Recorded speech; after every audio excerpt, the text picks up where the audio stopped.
Litre किसके लिए use होता है? कौन से एनिमल के लिए, ग्रुप के लिए यूज होता है लिटर?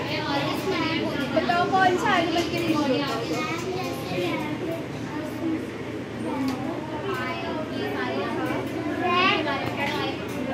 कैट के लिए, मेनली कैट के लिए यूज होता है। कैट के लिए यूज होता है। देखिए इनर जोन होता है जहाँ पर लाइट क्लेमिंग होती है। देन ये आता है मिडल जोन, उसके बाद आउटर, और यहाँ पे पता चलता है कि आउटर होता है मिडल पे।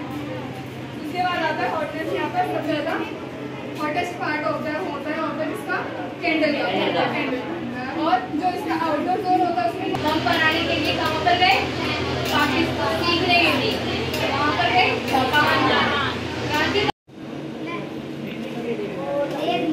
वेरी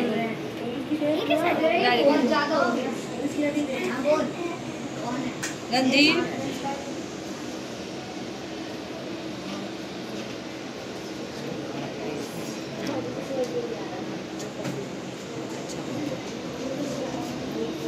जिसका नाम है लोरिया फाउंडेशन। दादाजी चलाते हैं, दादी चलाती है लोरिया की 11 साल पहले ब्लड कैंसर की वजह से मौत हो गई। उसके बाद उनके दादाजी ने सोचा कि एक भी व्यक्ति की मौत ब्लड की वजह से नहीं होगी। उसके बाद उन्होंने ब्लड के ऊपर काम किया। इसके अलावा जो गरीब बच्चे हैं जिनको पढ़ाई का खर्चा नहीं उनके परिवार को, वो उनको पढ़ाने का काम कर रहे हैं। आप मैं लेकर चलता हूँ संस्था के अंदर और आप देखेंगे जो बुज़ुर्ग हैं लोरिया के दादाजी, वो यहाँ पर किस तरह से जो बच्चों को पढ़ा रहे हैं। हालांकि बात की जाए तो नर्सरी से लेकर बड़े बच्चों की क्लास है, लेकिन ये क्लासरूम है बच्चों की। नर्सरी के बच्चे यहाँ पर है, आपको अंदर लेकर चलता हूँ, आपको दिखाता हूँ।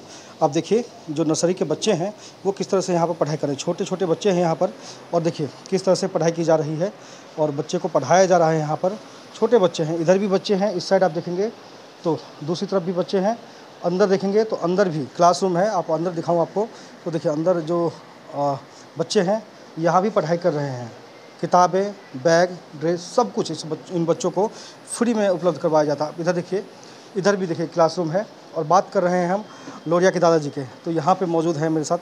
सर इधर आ जाइए, थोड़ा सा इधर आ जाइए। क्या नाम है सर आपका? कृष्ण अदलखा। कृष्ण अदलखा।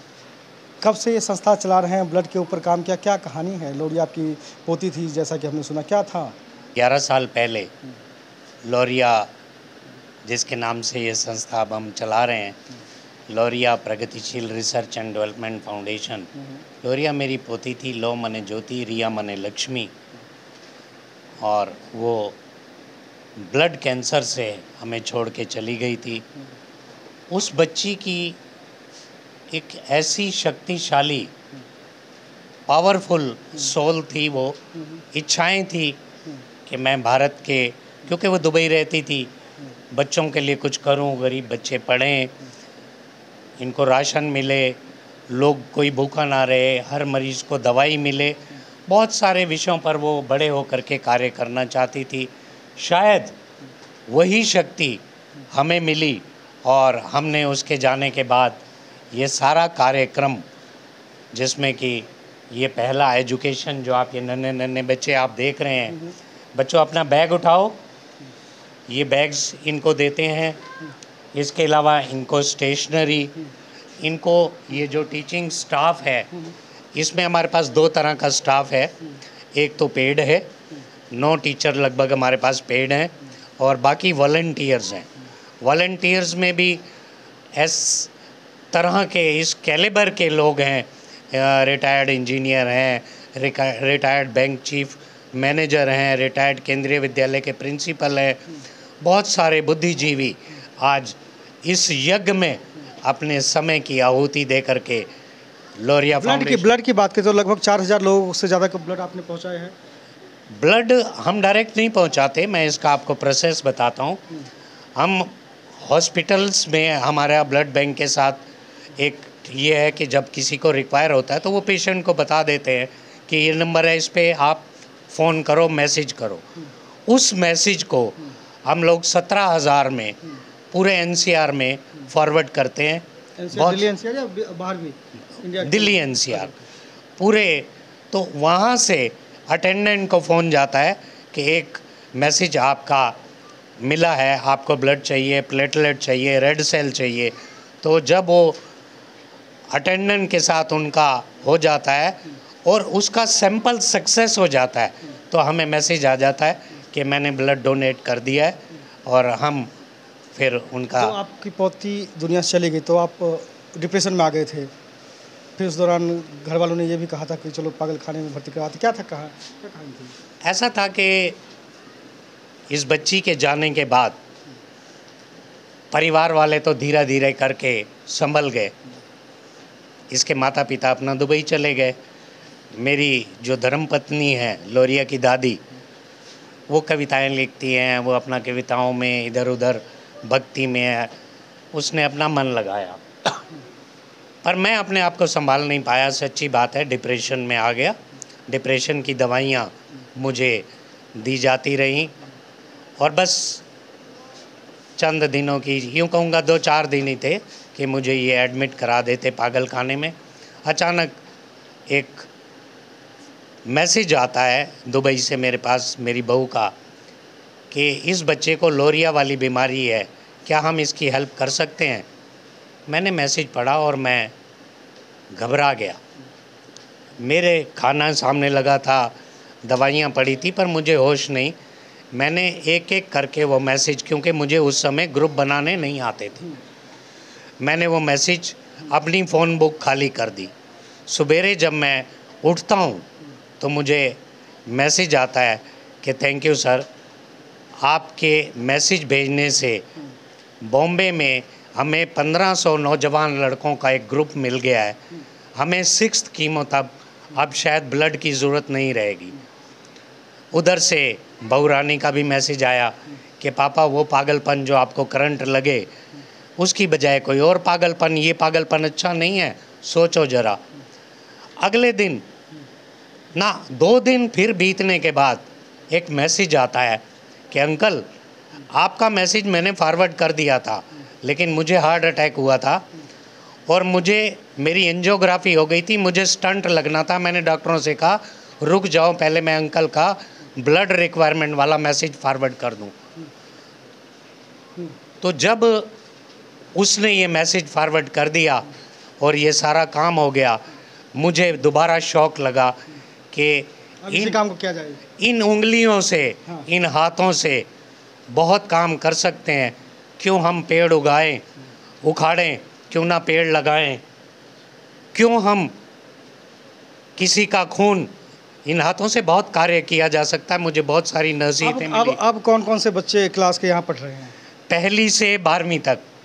कॉलेज के बच्चे भी, मतलब कॉलेज में पढ़ रहे हैं यहाँ के गरीब बच्चे? कॉलेज के बच्चों को हम यूनिवर्सिटीज़ में बहुत सारी मदद करते हैं कि इनको स्कॉलरशिप दे करके एडमिशन कराइए। इस संस्थान का कोई बच्चा जो इंजीनियर बना हो या कहीं आगे गया हो? 2 बच्चे इंजीनियर बन चुके हैं। अच्छा। और 2 अभी अंडर प्रोसेस हैं। एक बच्ची हमारी लिंग्याज में बायोटेक बीएससी कर रही है, 3 बच्चियों ने सीए किया है। और ये सब स्लम की बच्चियाँ हैं? ये सब स्लम के हैं। आगे ऊपर चलते हैं, ऊपर भी दिखाते हैं, ऊपर चलिए चलिए। देखिए ऊपर आपको लेकर चल रहा हूँ। ऊपर भी जो क्लासरूम है बच्चों का, वो बड़े बच्चों का, ये तो छोटे बच्चे हैं, लेकिन ऊपर आपको लेकर चल रहा हूँ। ऊपर आपको दिखाऊंगा जो ऊपर भी जो क्लासरूम है, लाइब्रेरी है और बहुत सारी चीज़ें हैं ऊपर आपको लेकर चलता हूँ। और देखिए किस तरह से घर के अंदर ये संस्था बनाया गया है और संस्था के अंदर जो चीज़ें हैं वो आपको मैं दिखा रहा हूँ, अंदर लेकर चल रहा हूँ। अंदर देखिए किस तरह से जो बच्चे हैं वो यहाँ पर पढ़ते हैं। तो कहीं ना कहीं अंदर की तस्वीरें भी मैं दिखाने की कोशिश करता हूँ आपको। देखिए सकड़ी सीढ़ियाँ हैं और इसी सीढ़ी के ज़रिए जो बच्चे हैं वो यहाँ पर आते हैं, पढ़ाई करते हैं। और अंदर आपको लेकर चलता हूँ, अंदर की तस्वीरें दिखाता हूँ किस तरह से जो बच्चे हैं वो यहाँ पर पढ़ रहे हैं। बहुत सारे बच्चे हैं, 12वीं तक के बच्चे हैं, कॉलेज तक के भी बच्चे हैं, लेकिन जो बच्चे हैं उनको मैं आपको पहले दिखा दूँ जो बच्चे यहाँ पर पढ़ रहे हैं। हालाँकि देखिए ये एक ऑफिस है इनका, जहाँ पर ये बैठते हैं, मैनेजमेंट की टीम यहाँ पर बैठती है। अंदर आपको लेकर चलता हूँ, अंदर आइए। देखिए यहाँ भी बच्चे हैं, यहाँ देखिए यहाँ भी बच्चे हैं। और ये कौन से क्लास के बच्चे हैं मैडम? कौन से क्लास के? थर्ड और फोर्थ। थर्ड और फोर्थ के ये बच्चे हैं, देखिए यहाँ पर पढ़ाई कर रहे हैं। इसके अलावा भी बात की जाए तो अंदर की देखिए, अंदर भी और बच्चे हैं। मैडम क्या नाम है आपका? मेरा नाम सृजना खड़का। अच्छा, आप कब से यहाँ पे आ रहे हैं? मैं हो गया 1 साल हो गया यहाँ से। बच्चे यहीं पढ़ते हैं आपके? हाँ जी, बच्चे पढ़ते 2 साल हो गया यहाँ पे। अच्छा, राशन वगैरह देते हैं यहाँ से? हाँ जी, राशन मिलता है, 22 किलो राशन हर महीने मिलता है। 22 किलो राशन मिलता है। हाँ जी। तो सपोर्ट मिल रहा है यहाँ पे? हाँ जी, सपोर्ट भी मिलता है। क्या नाम बेटा? मेरा नाम अनन्या है, कौन सी क्लास में पढ़ते हो? 5th क्लास में। कहाँ रहते हो आप? मैं शर्मा चौक पर रहती हूँ। शर्मा चौक। कब से आ रहे हो यहाँ पे? पिछले 1 साल से। क्या कुछ यहाँ पे मिलता है आपको? यहाँ पर जिन बच्चों के पिता ना हैं उनको हर महीने 22 किलो राशन दिया जाता है और हर त्योहारों पर हमें सुंदर सुंदर कपड़े मिलते हैं, खिलौने मिलते हैं, ये सब चीज़ें भी मिलती हैं। मैडम सर अच्छे हैं पढ़ने वाले? हाँ, मैम और सर बहुत अच्छे हैं। अंदर की तस्वीरें मैं कहूँगा अपने कैमरा पर्सन से दिखाएं। अंदर की तस्वीरें आपको यहाँ पर भी देखिए, बहुत सारे बच्चे हैं और यहाँ भी पढ़ाई कर रहे हैं। कमरे में ये देखिए, घर के अंदर एक कमरा है और ये देखिए ये कमरा है और यहाँ भी देखिए। ये कौन सी क्लास के बच्चे हैं सर? मैडम कौन सी क्लास के बच्चे हैं? 9th के। देखिए 9th के बच्चे हैं। इस रूम में भी बच्चे हैं, आगे लेकर चलता हूँ। आगे भी बच्चे हैं, उसके बाद भी बातचीत करेंगे जो यहाँ पर। हाँ देखिए, यहाँ पर भी बच्चे हैं और तस्वीरों में देखिए किस तरह से जो बच्चे हैं वो पढ़ाया जा रहा है। मैडम से बात करेंगे, वाइफ है इनकी कृष्णा जी की। मैडम क्या नाम है आपका? मेरा नाम कविता रखा है। कविता जी, मैडम कितनी खुशी होती है, एक पोती गई, इतनी सारी पोती मिल गई आपको। हाँ बिल्कुल, मुझे तो लगता है ये मेरे ज़मीन के सितारे हैं और मेरा संसार है। मैं इनके साथ बहुत खुश हूँ और ये भी मानती हूँ कि लौरिया बहुत इंटेलिजेंट बच्ची थी, उसकी तरह भी बहुत बच्चे निकल रहे हैं और ये समझती हूँ कि भी हर बच्चा इतना इंटेलिजेंट नहीं होता, लेकिन ज़रूरी नहीं है कि ये पढ़कर निकलेंगे, बहुत कुछ सीख कर निकलेंगे यहाँ से और सीख भी रहे हैं। लौरिया कमी महसूस तो नहीं हो रही है? नहीं, देखो लौरिया याद आती है लेकिन इनमें मुझे लौरिया दिखती है तो मैं बहुत खुश हूँ, इनसे बहुत खुश। देखिए आगे लेके चलते हैं। आगे भी जो बड़े बच्चे हैं ना 10वीं 12वीं के, वो भी बच्चे यहाँ पर हैं और आपको आगे दिखाएंगे जो बच्चे हैं जो पढ़ रहे हैं यहाँ पर। हालांकि बात की जाए तस्वीरों के ज़रिए मैं दिखा रहा हूँ आपको, तो ये एक कमरे में आप देखिए, यहाँ पर भी देखिए, यहाँ पर भी, इधर भी बच्चे पढ़ाई कर रहे हैं। मैडम कौन से क्लास के बच्चे हैं ये? 6th और 7th। सुमन शर्मा। 6th और 7th के यहाँ पे बच्चे पढ़ाई कर रहे हैं और तस्वीरों में देखिए किस तरह से जो बच्चे हैं वो यहाँ पढ़ाई कर रहे हैं। हालांकि बात की जाए तो 11th 12th के बच्चे भी इधर हैं, उनसे भी बातचीत करने की कोशिश करेंगे और जानने की कोशिश करेंगे जो यहाँ पर पढ़ाई की व्यवस्था कैसी है और किस तरह से। देखिए यहाँ पर भी बोर्ड लगा हुआ है। घर के अंदर जो बच्चे हैं वो पढ़ाई कर रहे हैं। हालांकि बात की जाए तो तस्वीरों की जगह देखिए सर हैं जो पढ़ा रहे हैं यहाँ पर। और ये सर क्या नाम है आपका, कौन सी क्लास के बच्चे हैं ये? मैं 10वीं क्लास के बच्चे हैं ये। अच्छा 10वीं क्लास के बच्चे हैं।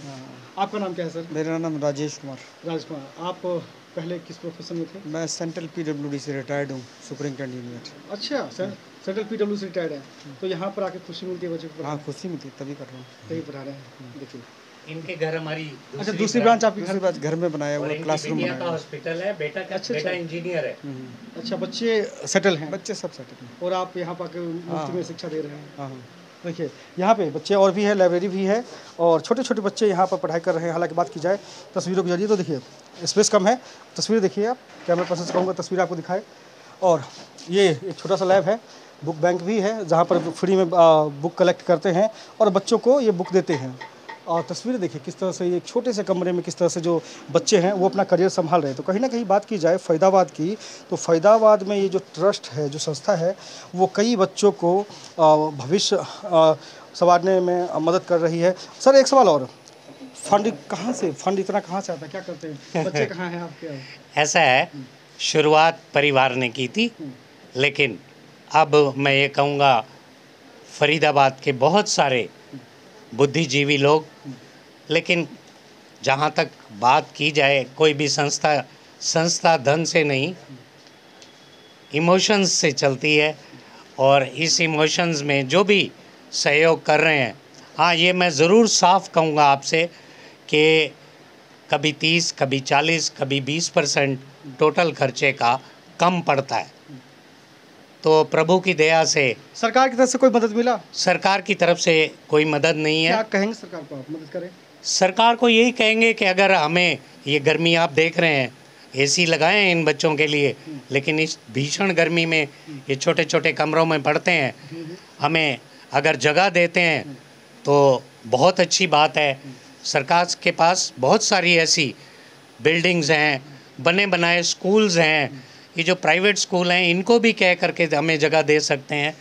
इसके अलावा अगर हो सके तो यहाँ के मंत्री जी, विधायक, सबके पास, आपको तो पता ही है क्या क्या मेरे क्या से क्या ज़्यादा। क्या क्या हम बच्चों को प्रोवाइड करवाते हैं? फूड भी करवाते हैं परिवार को या कुछ? हाँ, ऐसा है राशन? कि हम इनको एक तो free education, books, stationery, bags, uniforms, इसके अलावा जिन बच्चों के पिता नहीं है, माता अकेली कमाने वाली है या पिता गंभीर रोग से बिस्तर पर हैं, उन्हें 22 किलो राशन देते हैं हर महीने, जो कि 1100 रुपये का आता है, और इनको ट्रांसपोर्ट भी फ्री देते हैं। ये अनकीर, डिलाइट के पीछे मतलब वाली, फरीदाबाद के जितने स्लम हैं उस वहाँ से बच्चे आते हैं, ट्रांसपोर्ट भी फ्री में? हाँ जी, ट्रांसपोर्ट भी फ्री देते हैं। अभी हमारे पास एक ऑटो है और ऑटो वाले का खर्चा होता है। प्रभु ने चाहा तो वैन से बस, आप सब आ सबकी शुभकामनाएं मिलती रहे तो सब होगा। तो देख सकते हैं ये ट्रस्ट है और पोती के नाम पे चला रहे हैं और काफ़ी सालों से चल रहा है, और ऐसे ही जो स्लम के बच्चे हैं उनका करियर संवारा जा रहा है। फरीदाबाद सिटी भारत के लिए मुकेश कुमार।